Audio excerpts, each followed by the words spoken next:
up lawmakers to enter another phase of their debate on the historic constitutional bills. And Bahamians residing in Missouri urged to avoid ongoing protests underway in that U.S. state. Don't you move, the Bahamas Tonight weekend starts now. Now in HD.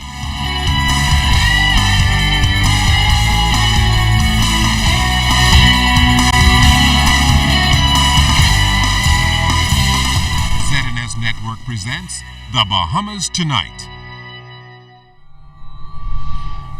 This portion of the news brought to you by BTC Every Day.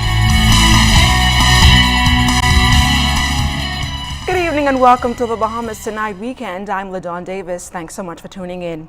Topping the news, new developments surfacing on the historic constitutional bills. Well, it seems the Constitutional Commission has been keeping its ears to the ground on discussions in and out of Parliament on those key pieces of constitutional amendment bills.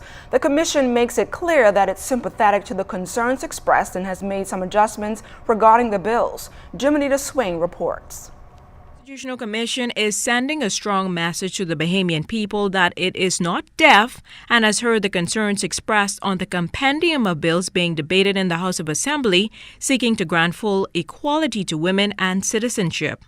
However, Bill 2, which seeks to enable a Bahamian woman who marries a foreign man access to Bahamian citizenship, and Bill 4, which is intended to end discrimination based on sex, whether male or female, have now become contentious issues. Chairman of the Constitutional Commission, Sean McQueenie, was emphatic that the amendment was only to end gender-based discrimination and not to allow same-sex marriage. So the Commission has moved to address those concerns. I think what you will now see is a reformulated bill, number 4, and a reformulated question, which will keep the word sex as a new prohibited ground of discrimination, but there will also be a definition of sex as meaning male or female, okay? And when that is matched up with Section 21 of the Matrimonial Causes Act, which is the law which contains the prohibition against same-sex marriages, I think you will have some additional reinforcement there. McQueenie said there should now be clarity that the prohibition on same-sex marriage remains and that the amendment again only seeks to bring about full equality for men and women. The chairman said the concerns of automatic citizenship raised with Bill 2 will also be addressed. What the amendment will make clear is that the foreign spouse will only access Bahamian citizenship if he or she, first of all, applies for it, and secondly, where the applicant, the foreign spouse, is able to demonstrate that he or she meets all of the criteria. There's already a lot of criteria set out in the Bahamas Nationality Act. This criteria relates to public policy and national security.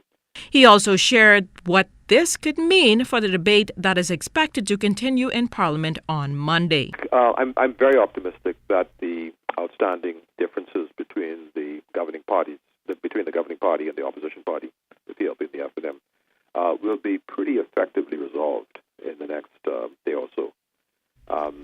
There have been consultations between the governing party and the opposition, also involving the religious community in recent days, and I'm extremely gratified over the direction in which this is now headed.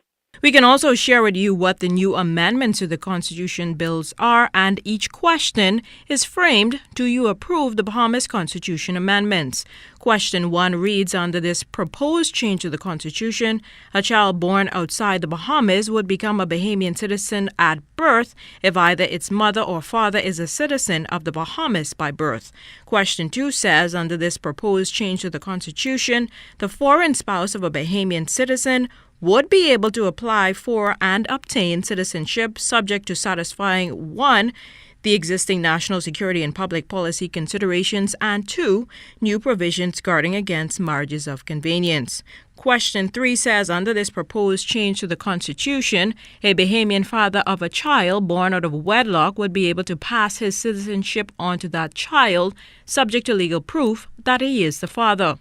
And question 4 says, under this proposed change to the Constitution, it would be unlawful to discriminate based on sex, and sex would be defined as meaning male or female. McQueenie says hopefully these changes will allay the concerns raised in the public domain. Jiminita Swain, ZNS Network News. Meantime, the Constitutional Commission getting a strong backing from the Bahamas Bar Association. President Ellsworth Johnson putting his support behind the amendments to the Constitution. The attorney says it's been a long time coming for these changes to be made, and he is encouraging those in authority to allow the voice of the Bahamian people to be heard and not make this constitutional referendum political. There should be no need for this. This should have happened from 1963. Equality for women should not be a question that we are trying to determine now. I'm embarrassed that in 2002 we did not get it right. It was a grand opportunity for us to do something for more than just the women. Age of judges, there are other things on the table that could have gone through. Johnson says the association will also team up with the commission to spread the message on the gender equality bills and the pending constitutional referendum. We're going to go and we're going to start to join with the Constitutional Commission to assist in the public education for this. I am excited about this. We want to discuss the bill because I think in general lawyers agree with the amendments. I think there are the wording, because I've already heard views expressed by some of the attorneys. Mr. Morse, the MP, a man that I admire and respect. He's put his views forward, and I think we need to have this discussion. While the opposition Free National Movement is also clearing the air on its stance on the gender equality bills, in a statement, Party Chairman Darren Cash says Party Leader Dr. Hubert Minnis and the FNM remain 100% committed to the goal of ensuring full equality for women. He says the determination to improve and refine the draft legislation and the process that will ensure that the bills are acceptable to the majority of the Bahamian people should not be misinterpreted. The FNM chairman noted that the party leader simply wanted the government to take a step back and get this process right. He said the message was not to turn back, and Dr. Minnis acted within the true spirit of what the constitutional review process entails. He said the FNM leader listened to the people, and the people are urging the government to do the same. Reviews on the constitutional bills coming in from many women across this country who could in fact be impacted by the new pieces of legislation. This evening, our Jared Higgs speaks one-on-one with a Bahamian woman who says the issues come close to home. Christina Massara is a Bahamian mother of 7 children, 4 of them biologically. My husband had 3 children from his first marriage, but they entered into my life when they were young, so I had the opportunity to help raise them. It wasn't until Christina gave birth to her first child that she was made aware of the laws guiding citizenship in the Bahamas. As a result, she waited to marry her partner of 20 years. The emphasis shouldn't be on not getting married. I think that that's the wrong word to use.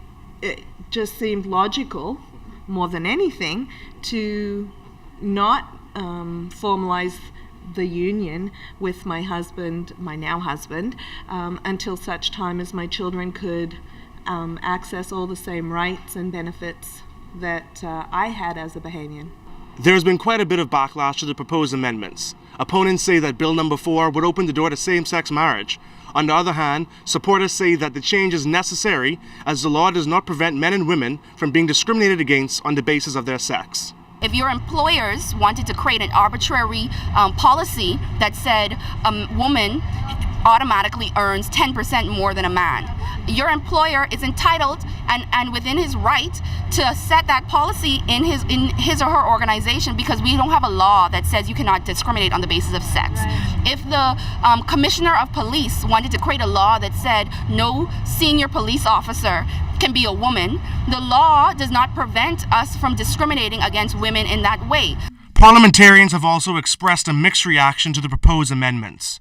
And as debate continues on Monday, Christina is quick to highlight that she is not a legal professional, although she did leave us with this message. If we are to continue to win the fight that was started for equal rights for all Bahamians, regardless of color, then we must afford all Bahamians and all persons in the Bahamas equal rights under the Constitution. Jared Higgs, ZNS Network News. Meanwhile, the push to implement value-added tax is being knocked at various levels. A local advocacy group mounted a motorcade on Saturday to protest the implementation of value-added tax. The protest was held by Citizens for a Better Bahamas, who started the motorcade at the Western Esplanade and traveled through the inner city of New Providence. The small group passed out anti-VAT t-shirts and played music opposing the tax reform plan. The government is set to implement VAT at a rate of 7.5% starting January 1st, 2015. Member of Citizens for a Better Bahamas, Duran Thompson, shares the group's concern. Down a big tree. What we hear today is just to spread to the public that VAT will be dangerous to the society. As it is now, we have to have accountability and transparency first and foremost. Without any accountability, without any transparency, without any fiscal rules, there cannot be any VAT. Demand that your member of parliament votes no to VAT. Protect the poor man. Now, as protests continue at another level, Bahamians residing and visiting Missouri are being advised to avoid the city of Ferguson in wake of recent unrest. The warning coming in from the Consul General's office in Atlanta, which has jurisdiction over the state of Missouri. Consul General Randy Roll confirmed that his staff has been put on alert to prioritize calls from Ferguson, Missouri, following the death of 18-year-old Michael Brown. The teen was shot by a policeman last week. Since then, the city has been impacted by protests and looting. Mr. Roll is encouraging Bahamians in the area to refrain from getting involved in the riots and looting and allow the police and authorities to do their job. He says his office will continue to monitor the situation closely and is advising Bahamians in the area or their family members to register with the Consul General's office in Atlanta in the event of emergencies.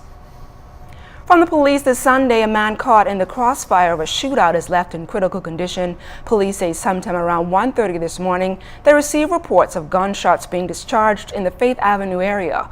Officers responded to the scene and met a 23-year-old man of Sunset Park suffering from multiple gunshot wounds about the body. Preliminary reports are that the victim had just left a local nightclub on Faith Avenue and was walking to his car when he observed a group of men engaged in an argument.